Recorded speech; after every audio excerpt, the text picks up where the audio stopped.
বিসমিল্লাহির রহমানির রহিম। আমি একটা নলয় হাওরে একটা ভিডিও করতেছি। এরা সবই পরিচিত মানুষ। এখানে আমরা বারবার হয়ে আসি, এখানে ভিডিও করি। আমি পাহাড়পুর বাজারের ব্যবসায়ী, বিশেষ ব্যবসায়ী সুনীল বাবু, উনি বলছেন যে আমার 100 একর জমি পানির তলে। আর ওই লোক বলছেন যে আমি বিভিন্ন ইজারা বাবদ আনছি 34 জমি এখনো পানির তলে আছে। আমি একটা লাইভ করবো, যাবো, উনি নৌকাতে নিয়ে যাবেন। ভিডিওটা করার মানে হইলো এখানে অসহায় মাছ আছে, অনেকরাই আছে জমিনে কাজ করেন। ওই দেখেন এরা আইছে এখানে জমিনের ধান পান, এরা লালালালিম করে ধান ফান সহযোগিতার জন্য। সবাই এখানে অনেক কামলারা জমিনের, এরা আমার নিয়ে যাবে হাওড়ে। আমি একটা লাইভ দিব। দুঃখটা হইলো সুনীল বাবু একটু কথা বলবেন জমি জমা সম্পর্কে।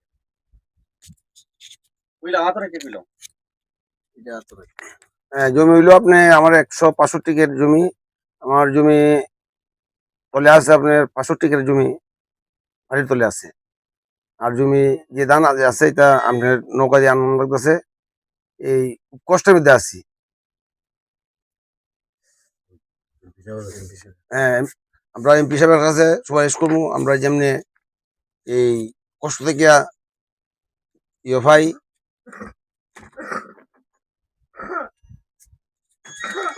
দাদা কথা বলবেন, উনার 34 জমি পানির তলে আছে, আমার এখন দেখাইবেন।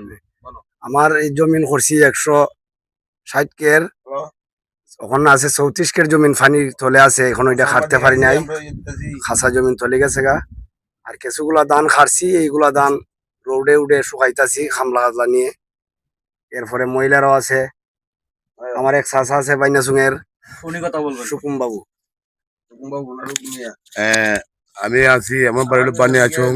আমি জিল্লার হাওরে এই জিল্লা গ্রামের জমি বা গরু বাছুর তারা সবাই আমি নিরাপত্তা দেই। আমিও যেন আমি প্রশাসন থেকে যেন আমিও একটা নিরাপত্তার ব্যবস্থা পাই। আর প্রশাসন যেন আমাদের সবসময় সহযোগিতা করে। আর আমি মানুষের সবার জন্য সহযোগিতা করি। জিল্লা এবং পাহাড়পুর এই জঙ্গলে যাওয়া আসা মানুষের নিরাপত্তা দেই। কারণ আমিও আমার একটা নিরাপত্তা আমি এমপি মহোদয়ের কাছ থেকে আমি যেন চিরস্থায়ী ভাবে একটা পাই। ধন্যবাদ।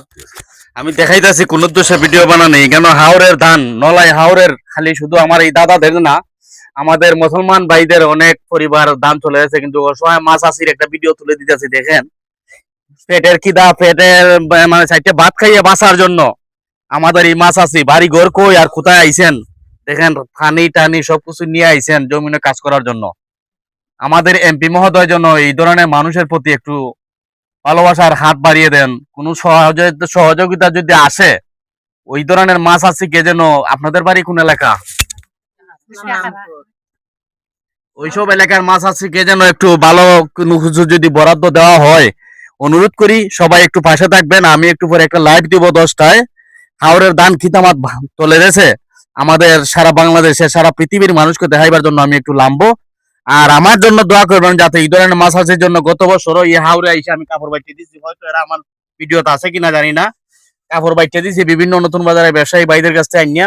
ভাই আপনি তো দেখছেন, হ্যাঁ দেখছি, উনি দেখছেন বাগে বিভিন্ন ফলইয়া ভাইদের ভিডিও দিছি এখানে এই টেকার মা যাইয়া। অনুরোধ একটাই, সবাই আমার পাশে থাকবেন। আমি কিছু করতে চাই অসহায় মানুষের জন্য, যদি বড় ভাইদের সহযোগিতা থাকে বাগে আমার প্রবাসী ভাইরা আমার পাশে থাকে। আল্লাহ হাফিজ, আসসালামু আলাইকুম।